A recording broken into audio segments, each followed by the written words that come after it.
இந்த உலகத்தில் உண்மையாகவே வேதாந்தம் பேசுகிறவங்களும் உண்டு, உள்ளுக்குள்ளே வேறு மாதிரி இருந்துக்கிட்டு வெளியில் வேதாந்தம் பேசுகிறவங்களும் உண்டு. ஒரு ஆள் இருந்தார். அவர் ஒரு கடை வச்சு வியாபாரம் பண்ணிக்கிட்டு இருந்தார். மகா கஞ்சன், யாருக்கும் எந்த உதவியும் செய்ய மாட்டார். எச்சில் கையென்ன ஈர கையை கூட உதற மாட்டார். அப்படிப்பட்ட மனுஷன். அந்த ஊருக்கு ஒரு முனிவர் வந்துக்கிட்டு இருந்தார். வருஷத்துக்கு ஒரு தடவை வருவார். ஒரு நாள் 2 நாள் இருப்பார், அப்புறம் போயிடுவார்.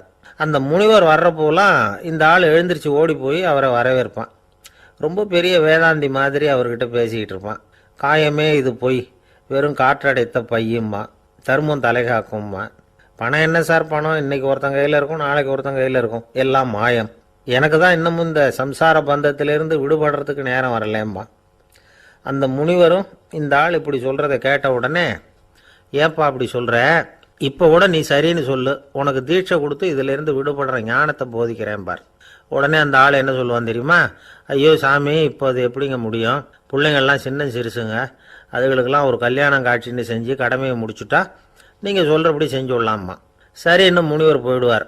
அடுத்த வருஷம் வருவார். இவன் வழக்கம் போல் வேதாந்தம் பேசுவான். சரி தீட்சை கொடுக்குறேன் வா அம்பார்.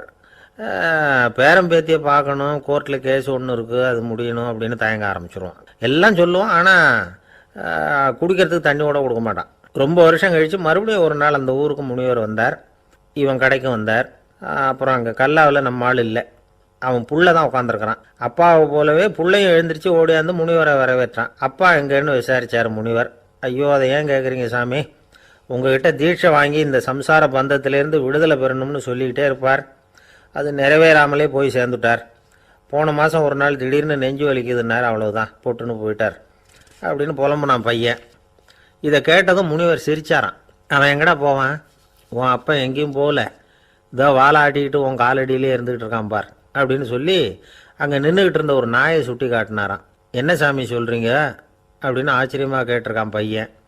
உடனே முனிவர் அந்த நாயோட தலையில் ஒரு தட்டு தட்டி பேசுகிறா அப்படின்னாரான். உடனே அந்த நாய் வேதாந்தம் பேச ஆரம்பிச்சுட்டு தான். காயமே இது போய் வெறும் காற்றடைத்த பை அப்படின்னு தான். முனிவர் சொன்னார், அடே இப்போவும் ஒன்றும் கெட்டு போகல, நீ விரும்புனா சொல்லு, உனக்கு தீட்சை கொடுத்து என் பின்னாடியே அழைச்சிட்டு போயிடுறேன், அங்கே அழைச்சிட்டு போய் உனக்கு ஞானத்தை போதிக்கிறேன், வர்றியா அப்படின்னு கேட்டிருக்கார். உடனே அந்த நாய் சொல்லிச்சான், ஐயோ அதை ஏன் கேட்குறீங்க சாமி, நான் உண்ணாமல் தின்னாமல் ஏராளமான சொத்து சேர்த்து வச்சுட்டேன். என் பிள்ளைங்க அதோட பெருமை தெரியாமல் ராத்திரி நேரம்லாம் கதவை திறந்து போட்டுட்டு தூங்கிடுவாங்க. அதனால் இப்படி நாயாக பிறந்து ராத்திரி பகலாக சுற்றி சுற்றி காவல் காத்துட்டு கிடக்கிறேன். இப்போ எப்படி சாமி வர முடியும் அப்படின்னு கேட்டுதான்.